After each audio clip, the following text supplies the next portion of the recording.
Demand ఏదైతే ఉందో ధర్మేంద్ర ప్రధాన్ని రాజీనామా చేయమని చెప్పి యువకులు ఏదైతే కోరినారో మన పెద్దపల్లి ఎంపీ గారు ఇతర ఎంపీలు తెలంగాణ నుంచి అందరూ కూడా ఈ నిరసనకు మద్దతు ఇచ్చి ప్రధానమంత్రి మోడీ ఇన్ని సంవత్సరాలు అధికారంలో ఉండి ప్రజల గొంతు మొదటిసారిగా వినడం జరిగింది.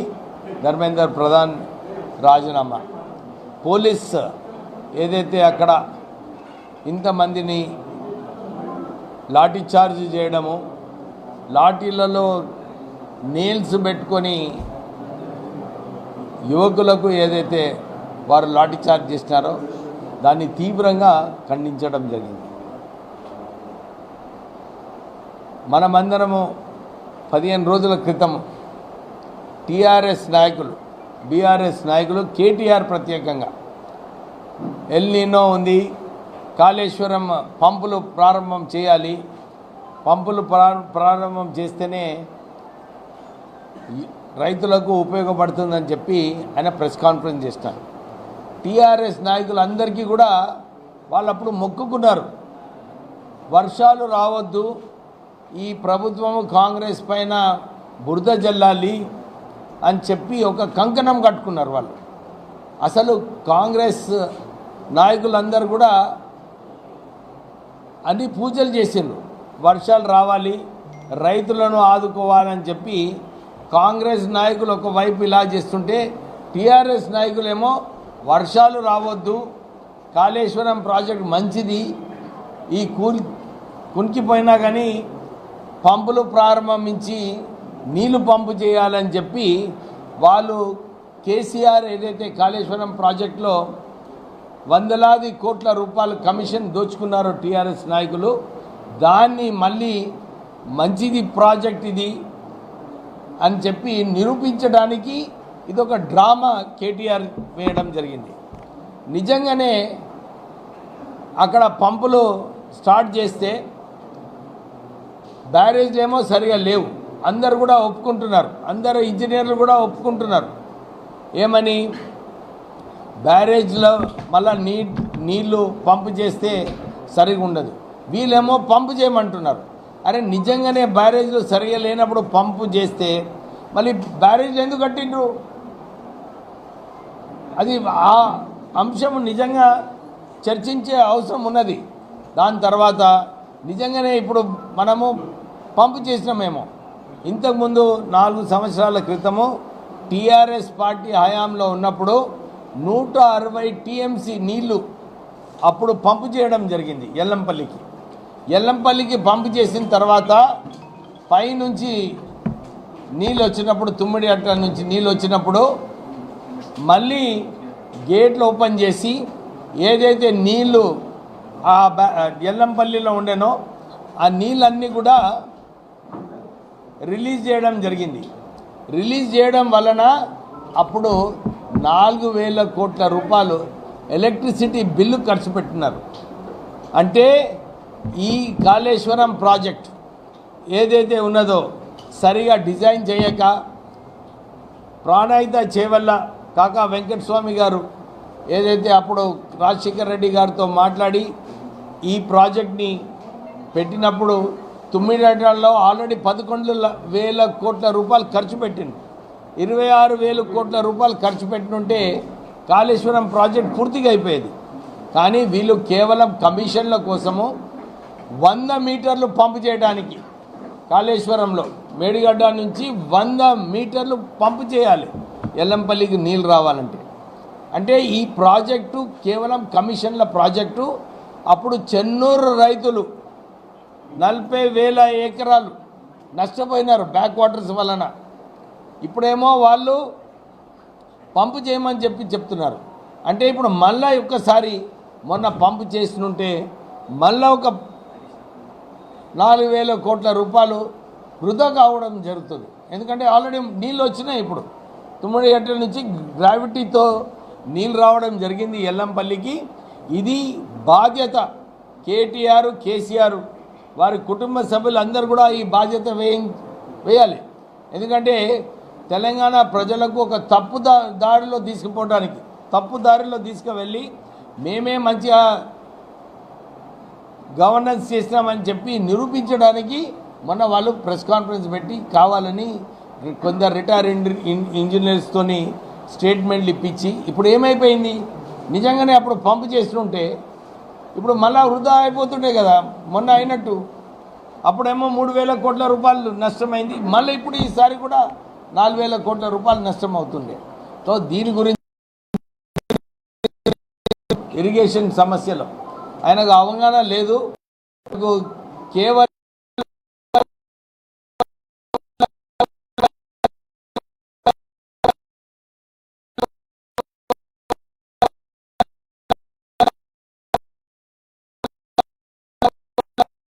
ఎప్పుడు కూడా ఒక ప్రెస్ కాన్ఫరెన్స్ పెట్టడము, గ్రాఫ్ పెద్ద ఎక్కువ ఉన్నది, ఆయన గ్రాఫ్ని తక్కువ చేయాలని చెప్పి ఒక కాంపిటీషన్ నడుస్తుంది ఈ కల్వకుంట్ల కుటుంబంలో. ఎవరు పార్టీని చేతిలో పెట్టుకోవాలని చెప్పి రోజుకి ఒక ప్రెస్ కాన్ఫరెన్స్ ఒకసారి కేటీఆర్ ఇస్తే మళ్ళీ ఒకసారి హరీష్ రావు ప్రెస్ కాన్ఫరెన్స్ ఇస్తున్నాడు. అంటే వాళ్ళ కుటుంబంలో కేసీఆర్ని పక్కకు పెట్టి మేము పార్టీని చేతిలో పెట్టుకోవాలని చెప్పి వీళ్ళిద్దరు కూడా పోటీ చేస్తున్నారు. ఈ పోటీలో కేవలము కాంగ్రెస్ పార్టీని బురదలు చల్లాలని చెప్పి వాళ్ళు ప్రయత్నం చేస్తున్నారు. సో ఈ కాళేశ్వరం ప్రాజెక్టు ఒక జింక్స్ ప్రాజెక్ట్ అన్నమాట. దీన్ని కేవలము కమిషన్ల కోసము టీఆర్ఎస్ పార్టీ వారు ఈ ప్రాజెక్ట్ పెట్టడం జరిగింది. నిజంగానే మొన్న కూడా నేను ఇదే అంశం చెప్పినాను. 11,100 కోట్ల రూపాయలు ఏదైతే టీఆర్ఎస్ పార్టీ అకౌంట్లో వచ్చినాయో దీంట్లో చాలా మటుకు నిధులు మన కాళేశ్వరం నిధులే. తెలంగాణ టీఆర్ఎస్ పార్టీకి ఆదాయం ఏం లేదు, ఎక్కడి నుంచి వచ్చినాయి? అసలు ఉద్యమంలో అందరూ ప్రజలు పెద్దవాళ్ళు అందరూ కూడా కాంట్రిబ్యూట్ చేస్తే అప్పుడు ఉద్యమం నడిచింది. టీఆర్ఎస్ పార్టీ దగ్గర ఎక్కడుండే పైసలు? కానీ ఈరోజు వాళ్ళ దగ్గర 11,100 కోట్ల రూపాయలు అకౌంట్లో ఎట్లా వచ్చింది? దాని సమాధానం ఇవ్వాలి కేటీఆర్. తెలంగాణ ప్రజలకు క్షమాపణ కోరాలి, ఇలాంటి తప్పుడు నిర్ణయాలు తీసుకున్నారని. నీట్ ఎగ్జామ్లో కూడా వారి హయాంలో గ్లోబరీనా సంస్థ ఏదైతే ఉందో కేటీఆర్ సంస్థలో ఆయన భాగస్వామ్యం ఉన్నదని చెప్పి ముఖ్యమంత్రి గారు కూడా చెప్తున్నారు. ఇంకా అప్పుడు 17 మంది చనిపోయినప్పుడు ఎక్కడున్నాడు కేటీఆర్? అసలు సరైన సమయంలో 10 సంవత్సరాలు అధికారంలో ఉన్నప్పుడు సరిగా పనిచేయక అహంకారం ఆ రోజులలో చూపించినందుకు ప్రజలు వాళ్ళకు ఒక గుణపాఠం నేర్పించినారు. వారు ఈ 5 సంవత్సరాలు గ్యారంటీ కార్డు అమలు చేయలేదు అని చెప్పి తప్పుడు సమాచారం చేస్తున్నారు. యాక్చువల్లీ గ్యారంటీ కార్డులో ఒక్కొక్క అంశం తీసుకుంటే 200 యూనిట్లు 100% సక్సెస్ఫుల్ ఉంది. మహిళల ఫ్రీ బస్సు 100%, 12,000 కోట్ల రూపాయలు ఆర్టీసీకి రాష్ట్ర ప్రభుత్వము మహిళలు ఫ్రీగా తిరుగుతున్నారంటే మహిళలు 12,000 కోట్ల రూపాయలు వారికి సొంత డబ్బులు ఖర్చు పెట్టేది ఏదైతే అవసరం ఉండేనో రాష్ట్ర ప్రభుత్వం ఖర్చు పెట్టింది. తర్వాత డబుల్ బెడ్రూమ్ ఇల్లు ఇస్తున్నారు, ఇవ్వలేదు. కానీ కాంగ్రెస్ పార్టీలో ఏదైతే 6 అంశాలు గ్యారంటీలు ఉందో ఇందిరమ్మ ఇల్లులు 1,00,000 ఇందిరమ్మ ఇల్లులు కట్టించడం జరిగింది. మొన్న సీఎం రేవంత్ వారు ఇనాగ్రేషన్ చేయడం జరిగింది. మళ్ళీ 1,00,000 ఇల్లు కట్టిస్తున్నారు. సో ఇలాంటి ఫ్లాగ్షిప్ ప్రోగ్రామ్స్ ఏదైతే ఉన్నాయో అన్నీ కూడా పూర్తిగా చేసినారు. కేవలం గ్యాస్ ఏదైతే 500 రూపాయలు మాటిచ్చినారో దాని చర్చించినారు. మీ ఏదైతే ఉందో రాష్ట్ర ప్రభుత్వం ఇస్తుందని చెప్తే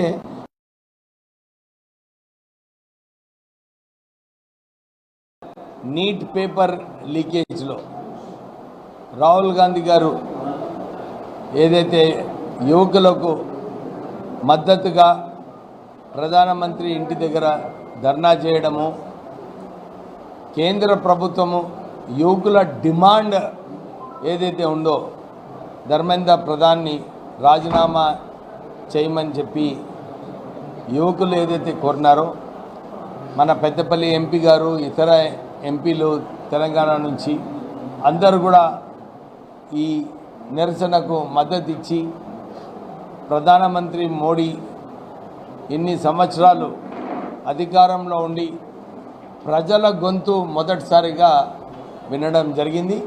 ధర్మేంద్ర రాష్ట్ర ప్రభుత్వం ఇస్తుంది అంటే ప్రజలకు ఏదైతే మేలు చేయాలో సుమారు ఒక్కొక్క వ్యక్తికి 4,000 రూపాయల వరకు రాష్ట్ర ప్రభుత్వము ఏదో ఒక కోణలో ఇవన్నీ కూడా క్యాల్కులేట్ చేసుకుంటే ఒక్కొక్క వ్యక్తికి 4,000 రూపాయలు నెలకు మన రాష్ట్ర ప్రభుత్వం నుంచి ఏదో ఒక స్కీమ్ కింద వారికి అమలు చేయడం జరుగుతుంది.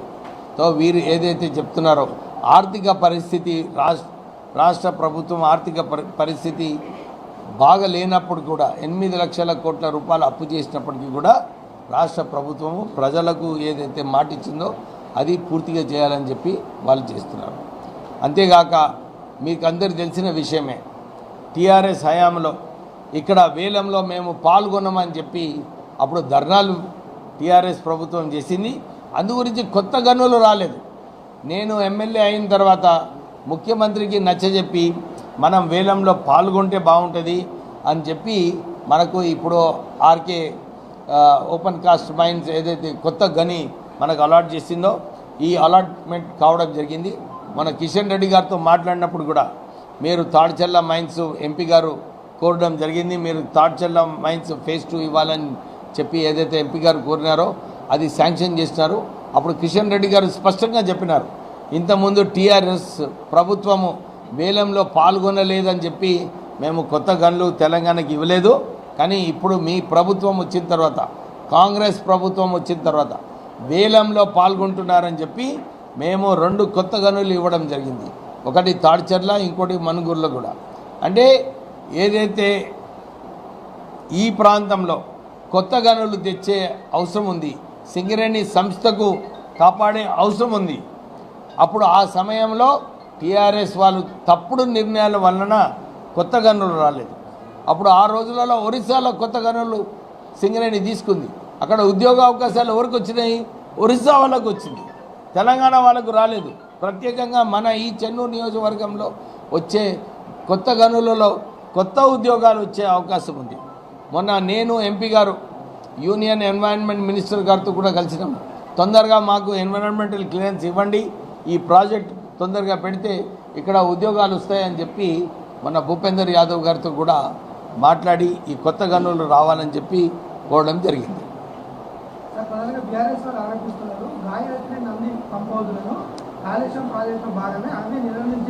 ఏది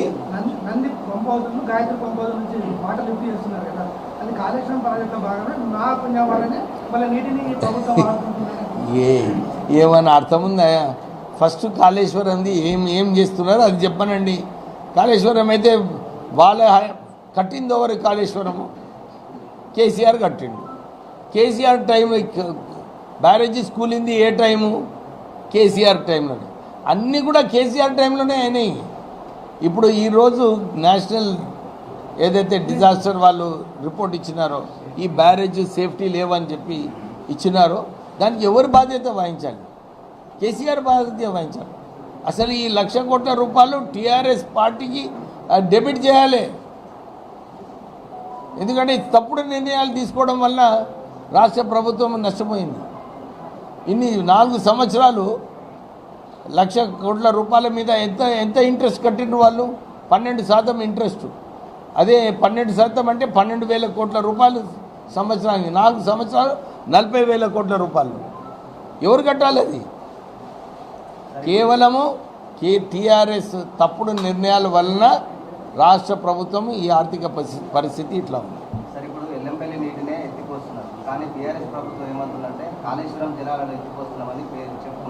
అది ఇంతకుముందు కూడా చెప్పుకున్నారు వాళ్ళు. సూర్యాపేట కూడా కాళేశ్వరం నీళ్ళు పోతున్నాయి. కాళేశ్వరం నీళ్ళే రాలేదు. కేవలము మీరు చూసుకుంటే ఇప్పటి వరకు 160 టీఎంసీ నీళ్ళే వీళ్ళు పంప్ చేసిండ్రు టీఆర్ఎస్ వాళ్ళు. అప్పుడు కూడా ఏమైంది? పైనుంచి నీళ్లు రావడం వలన గ్రావిటీ వలన గేట్లు ఓపెన్ చేస్తున్నారు, ఆ నీళ్ళు కూడా వృధా కావడం జరిగింది. సో ఎక్కడ కూడా కాళేశ్వరం నీళ్ళు ఎక్కడనో పోయినట్టు లేదు. ఇంకా మీరు చూస్తున్నారు మల్లన్న సాగర్ అక్కడ అన్ని ప్రపంచంలో బ్యారేజెస్ అన్నీ కూడా 10 నుంచి 12 టీఎంసీ కెపాసిటీతోనే కడతారు, కానీ 50 టీఎంసీ బ్యారేజ్ కట్టారు. ఈరోజు కూడా కేవలం 12 టీఎంసీ నీళ్ళే ఇప్పటివరకు నింపింది. అంటే వీళ్ళు ఇరిగేషన్ ప్రాజెక్ట్స్ని ఒక దందా చేసుకున్నారు. కమిషన్ల కోసము పెద్ద పెద్ద ప్రాజెక్టు కట్టి కమిషన్లు దోచుకోవడానికి ఈ ఖర్చులన్నీ కూడా పెట్టి తెలంగాణ ప్రజలపైన భారం వేయడం జరిగింది.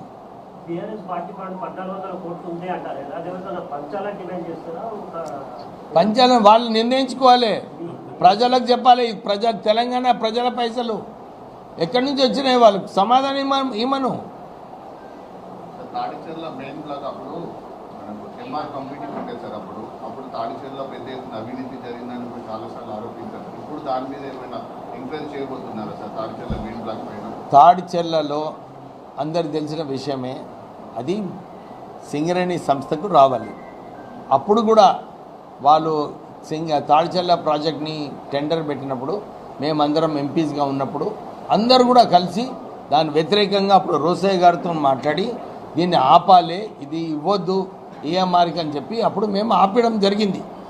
తర్వాత టీఆర్ఎస్ ప్రభుత్వంలో వచ్చిన తర్వాత సింగరేణి సంస్థతోని కేసీఆర్ ప్రెజర్ వలన సింగరేణి సంస్థ మాకు ఈ మైన్స్ సరిగా లేవు, దీంట్లో స్ట్రిప్పింగ్ ఎక్కువ ఉన్నదని చెప్పి మాకు అవసరం లేదని చెప్పి లెటర్ తీసుకోవడం జరిగింది. లెటర్ తీసుకొని దీన్ని జెన్కోకి ఇచ్చి మళ్ళీ జెన్కో ద్వారా మళ్ళీ ఏఎంఆర్కి ఇచ్చిండ్రు. అంటే ఈ ప్రాజెక్ట్ ఏదైతే సింగరేణికి రావాలో సింగరేణికి వచ్చిండ్రు one of the best mines. వారు ఏదైతే నిర్ణయం తీసుకొని స్ట్రిప్పింగ్ ఎక్కువ ఉన్నదని చెప్పి ఏదైతే లెటర్ తీసుకున్నారో ఇప్పుడు స్ట్రిప్పింగ్ తక్కువ ఉంది అక్కడ.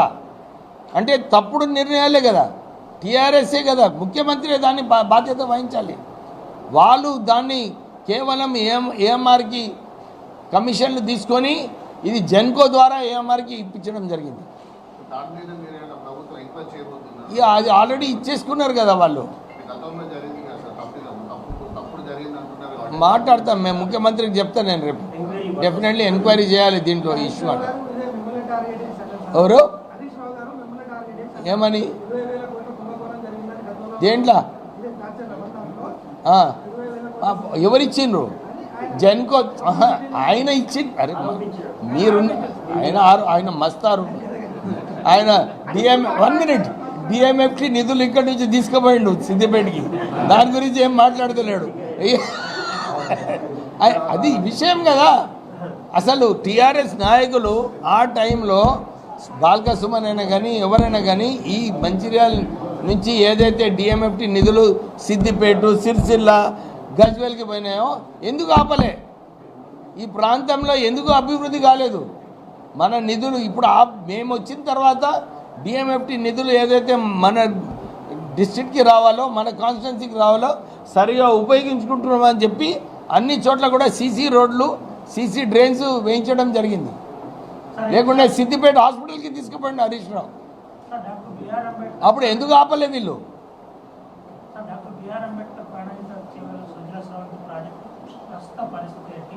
కాంగ్రెస్ ప్రభుత్వం ఎప్పటి వరకు దానిపై టెండరింగ్ పోతుంది? అసలు నేషనల్ వాటర్ బోర్డ్ కమిషన్ నిజంగానే పర్మిషన్ అక్కడ ఇచ్చిందా? ఇస్తే ఇప్పుడు ఏం చెప్తుంది, మీరు ఏం చేయబోతున్నారు కాంగ్రెస్ ప్రభుత్వం? ఈ ఇరిగేషన్ ప్రాజెక్ట్స్ ఏదైతే ఉన్నాయో ఇవన్నీ కూడా టైం అవుతుంది, దీనికి అన్ని అప్రూవల్స్ వచ్చే వరకు టైం అవుతుంది. కానీ తెలంగాణ ప్రభుత్వం దీనికి కట్టుబడి ఉన్నది. ఎందుకంటే పోయినసారి కూడా అన్యాయం అయింది ఈ ప్రాంత ప్రజలకు. మన తెలంగాణ గోదావరి నీళ్ళు, ప్రాణహిత నీళ్ళు ఏదైతే మనకు ఉపయోగించుకోవచ్చో ఇవన్నీ కూడా వృధా అవుతున్నాయి. ఈ ప్రాజెక్ట్ ఇక్కడ పెట్టినుంటే అప్పుడే మనకు ఈ ప్రాబ్లం ఉండకపోతుండే. చెన్నూరు ఏరియాలో బ్యాక్ వాటర్ ప్రాబ్లం ఉండకపోతుండే. ఈ కాళేశ్వరం బ్యారేజ్ కూలిపోయేది, 100 మీటర్లు లిఫ్టింగ్ ఉండపోయేది. వాళ్ళు ఆ రోజులలో కేవలము కాంట్రాక్టర్ల అడ్వైజ్ వలన దీంట్లో ఉన్నాయి కమిషన్లు దోచుకోవచ్చు అని చెప్పి తుమ్మిడిగట్ట నుంచి కాళేశ్వరంకి షిఫ్ట్ చేయడం జరిగింది. డాక్టర్ బిఆర్ అంబేద్కర్ ప్రాజెక్టు పేరు పెట్టడానికి ప్రధానంగా కాకా వెంకటస్వామి అని అప్పుడు చర్చ జరిగింది. అసలు ఆ ప్రాజెక్టు పేరు కాకా వెంకటస్వామి పేరు పెడదామని రాజశేఖర రెడ్డి ప్రపోజల్ చేసినట్టు కూడా చర్చ జరిగింది. అటువంటి ప్రాజెక్టుకు బిఆర్ అంబేద్కర్ పేరు పెట్టినందుకే అది ఆగింది. అందుకనే అప్పుడు బీఆర్ఎస్ కాలక్షేపం చేసింది, ఇప్పుడు కాంగ్రెస్ కూడా కాలక్షేపం చేస్తుంది. 26 ఎట్లా కాలక్షేపం చేస్తుందా? నిర్ణయం తీసుకున్నాము, ఇది స్టార్ట్ చేద్దామని చెప్పి మహారాష్ట్ర ముఖ్యమంత్రితో మాట్లాడుతున్నాము. నిన్న మీరు ఢిల్లీకి వెళ్ళారు, ఈ అంశంలో ఏమైనా చర్చ జరిగిందా? నేను లేకుండి మీరు ఏం చేయబోతున్నారు? నిన్న నేను ఢిల్లీలో లేను, నేను ఆ అంశం మీద నేను మాట్లాడే నాకు ఇప్పుడు లేదు. కానీ కనుక్కొని డెఫినెట్లీ ముఖ్యమంత్రికి చిత్తశుద్ధి ఉంది ఈ ప్రాజెక్ట్ పైన, డెఫినెట్లీ రావాలి. ప్రధానమంత్రి గారితో మాట్లాడి వారిపైన ప్రెషర్ పెడుతున్నాము. నేను ఇంతకుముందు బీజేపీ ఎంపీస్తో కలిసినప్పుడు కూడా వారందరికీ రిక్వెస్ట్ చేసిన, అరే మీరు పోయి మాట్లాడండి ముఖ్యమంత్రితోని, ఫడ్నవీస్తో మాట్లాడి ఒప్పించండి అని చెప్పి మన ఎంపీస్కి చెప్పడం జరిగింది. ఇక్కడ ఉన్నారు కదా మన ఎంపీలు, వాళ్ళందరికీ కూడా ప్రెషర్ పెట్టమని చెప్పి వారిని కోరడం జరిగింది. మళ్ళొక్కసారి వారి ద్వారా ప్రెషర్ పెట్టి మనము వారి అగ్రిమెంట్ చేసుకోవచ్చు. ఎందుకంటే నేను మొన్న స్పాట్కి పోయినా, తుమ్మిడి స్పాట్కి పోయినప్పుడు అక్కడ ఏదైతే రీహాబిలిటేషన్ అవసరం ఉందో, నేను తెలంగాణ ఉద్యమంలో కూడా అప్పుడు చెప్పినాను, 5,000 కోట్ల రూపాయలు మనము మహారాష్ట్ర వాళ్ళకి రీహాబిలిటేషన్కి ఇస్తే కొత్త ఊరు కట్టుకోవచ్చు, మనకు కూడా లాభం అవుతుంది, వాళ్ళకు కూడా లాభం అవుతుంది అని చెప్పి ఆ రోజులో మాట్లాడిన విషయము. ఈ రోజు కూడా అదే సిచ్యువేషన్ అట్టనే ఉంది. వారికి ఇంకా కొంచెం కాంపెన్సేషన్ ఎక్కువ ఇచ్చేస్తే 150 మీటర్స్ వరకు పోవచ్చు. మన 150 మీటర్స్ పోతే మన తెలంగాణ ప్రాంతానికి లాభం పొందుతుంది. మోస్ట్ ఇంపార్టెంట్ ఏంది, మనకు అగ్రిమెంట్ కావాలి, శాంక్షన్ కావాలి, పన్ను స్టార్ట్ కావాలి. సో డెఫినెట్లీ ఈ ప్రభుత్వంలోనే 100% స్టార్ట్ అవుతుంది. సంబంధించి 150 మీటర్లు కేంద్రం అనుకూలంగా ఉన్నట్టుగా సమాచారం అవుతుంది. ఆల్రెడీ కేంద్రం సంబంధించి మీ ఎంపీలు మాట్లాడు, మీ ప్రభుత్వం కూడా మాట్లాడు, మహారాష్ట్ర అగ్రిమెంట్ తొందరగా చేద్దామని చెప్పి కోరుతున్నాము. చేసినప్పుడు పనులు స్టార్ట్ అవుతాయి.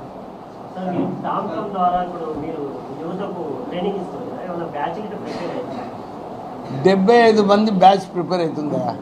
I'm very satisfied.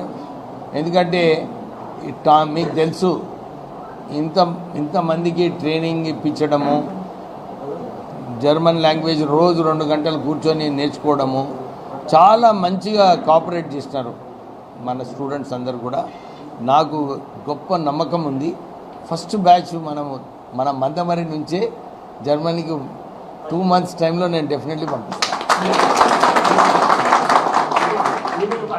ఇప్పుడు జైపూర్ పవర్ ప్లాంట్ల మన రాష్ట్ర ఉద్యోగులకు వేతనాలు తక్కువ ఉంటాయి, బయట రాష్ట్రాల వాళ్ళకు వేతనాలు ఎక్కువ ఉంటాయి, మీరు కొంచెం చర్య తీసుకుంటారని మీరు కామెంట్.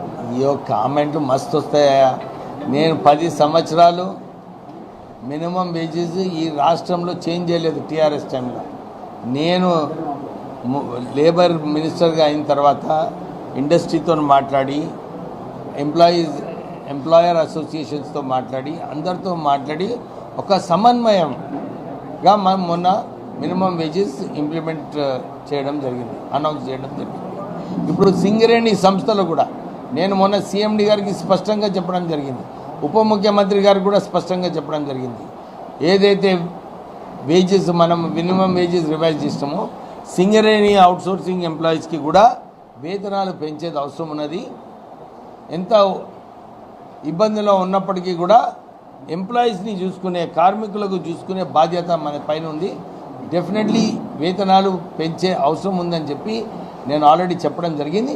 ఏదైతే మినిమం వేజెస్కి అందరితో మాట్లాడి ఒప్పించడం జరిగిందో, అట్లానే నేను సింగరేణి సంస్థలో కూడా ఒప్పించి డెఫినెట్లీ వేతనాలు పెంచే ప్రయత్నం చేసి చేపిస్తాను.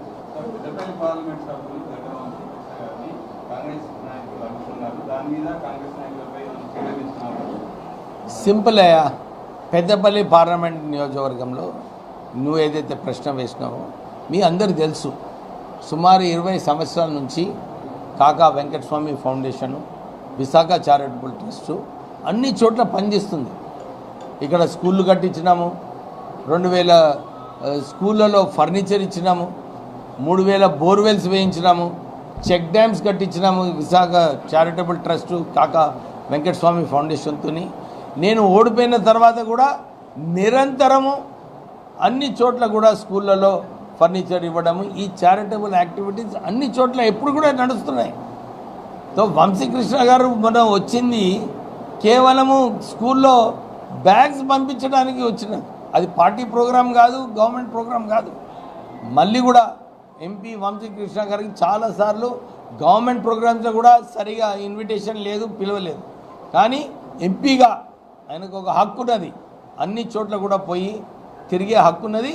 ఇంకా మా ఫౌండేషన్ ద్వారా ఎప్పుడు కూడా మేము ఈ కార్యక్రమాలు చేస్తాము. ఎవరు ఏం అడ్డుకున్నా ఏం చేసినా కానీ మా ఫౌండేషన్ ద్వారా, కాకా వెంకటస్వామి గారి ఫౌండేషన్ ద్వారా నిరంతరము ప్రజలకు మేము సేవ చేస్తాము, కొనసాగుతుంది.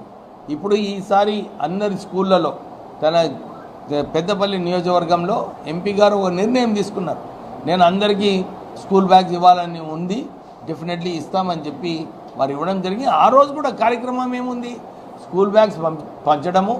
రాష్ట్ర ప్రభుత్వం ఏదైతే బ్రేక్ఫాస్ట్ స్కీమ్స్ ప్రారంభించినారో విద్యార్థులతో కూర్చొని తిందామని చెప్పి అక్కడ పోవడం జరిగింది. వారికి మిస్కమ్యూనికేషన్ ఉందేమో.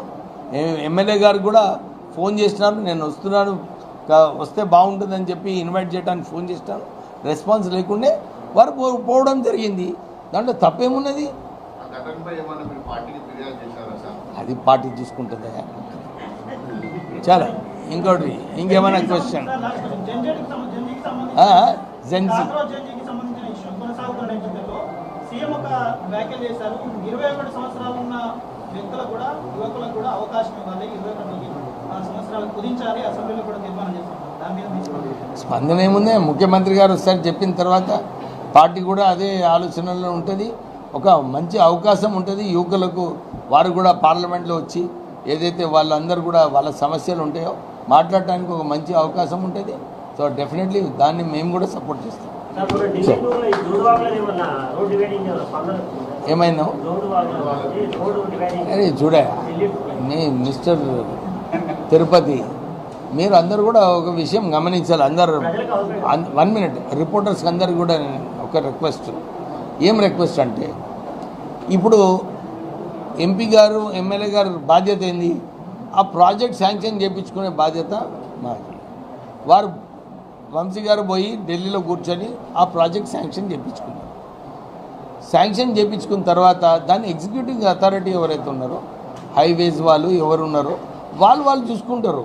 ఇక నేను దాంట్లో పోయి ఎవరు ఏంది, నాకు అంత టైం ఉంటుందా? మీరు కూడా అర్థం చేసుకోవాలి తిరుపతి గారు. ఆ క్వశ్చన్ ఎవరిని అడగాలో వాళ్ళని అడగాలి.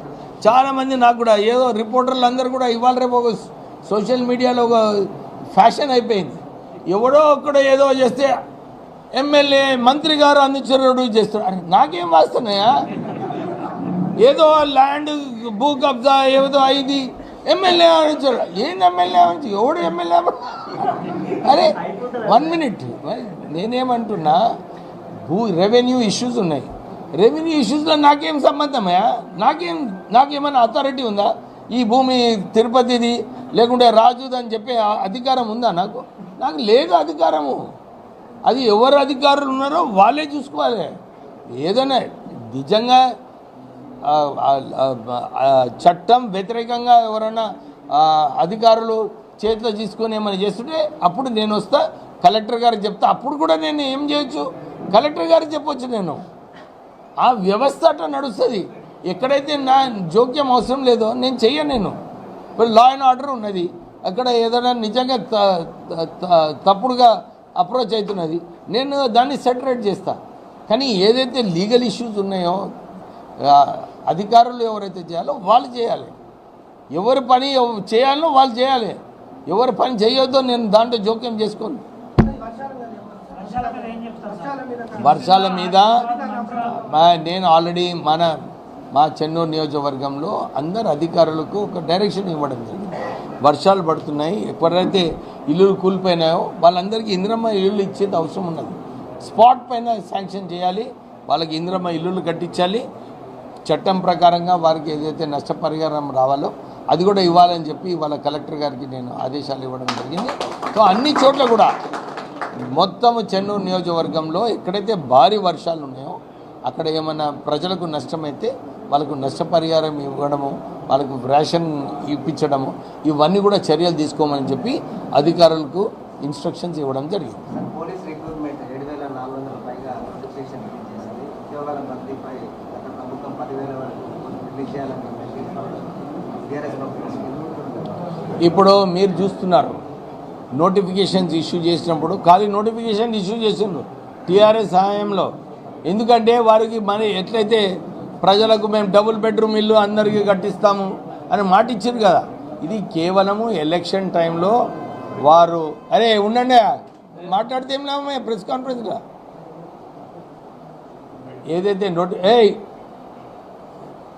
ఏదైతే నోటిఫికేషన్స్ ఇచ్చినారో మన ఎలక్షన్ ముందు కూడా చూసుకున్నాం. మస్తు నిధులు ఇచ్చినాము, శాంక్షన్లు వందలాది కోట్ల శాంక్షన్ నిధులే లేవు అక్కడ. వాళ్ళే ఒప్పుకున్నారు. మేము 43,000 కోట్ల రూపాయలు అప్పులు కాంట్రాక్టర్స్కి నిజంగా నిధులు ఉంటే కాంట్రాక్టర్లు పైసలు ఇవ్వాలి కదా. 43,000 కోట్ల రూపాయలు వాళ్ళు పెండింగ్ ఉన్నాయి. ఇక్కడ ఉన్నాడు మా పెద్ద కాంట్రాక్టర్, ఆయన కూడా నిధులు రాలేదు. అంటే నేను చెప్తున్నా నిధులే లేవు, ఖాళీ శాంక్షన్ పెట్టి మేము ఇప్పుడే కొందరు ఏమంటున్నారు, అరే మేము చేసి మా నిధులు మీ నిధులు ఉంటే ఎవడాపిండి మీకు ఖర్చు పెట్టుకోనికి? ఎవరు ఆపిందా? అధికారంలో మీరే ఉన్నారు, ముఖ్యమంత్రి సన్నిహితులు కొడుకు. ఎవరు ఆపిందా? ఎవరు ఆపలేదు. ప్రజలకు ఇక్కడి నుంచి నిధులు సిద్దిపేట గజ్వేల్ పోయినప్పుడు సిరిసిల్ల పోయినప్పుడు అది ఆపనుండే. అది ఆపక నిధులు లేక ప్రజలకు రోడ్లు చక్కగా లేక సీసీ డ్రైన్లు లేక నేను నా హయాంలో అన్ని చోట్ల కూడా సీసీ డ్రైన్లు సీసీ రోడ్స్ అన్నీ కూడా కంప్లీట్ చేస్తా. ఇంకా కొత్త ఏదైతే హైమాస్ లైట్స్ ఉన్నాయో అన్ని ఊర్లలో కూడా హైమాస్ లైట్స్ ఇవ్వడం జరిగింది. అన్ని 3 మున్సిపాలిటీలో అన్ని వార్డులలో హైమాస్ లైట్స్ ఇవ్వడం జరిగింది. ఇవన్నీ కార్యక్రమాలు ఇంతకుముందు చేసుకునే బాధ్యత వాళ్ళపైన ఉండే. వాళ్ళు చేయలేదని మాకు గెలిపించాను. నేను అన్నీ కూడా సరైన సమయంలో అన్నీ కూడా కంప్లీట్ చేసి తీరుతాను. Right, thank you.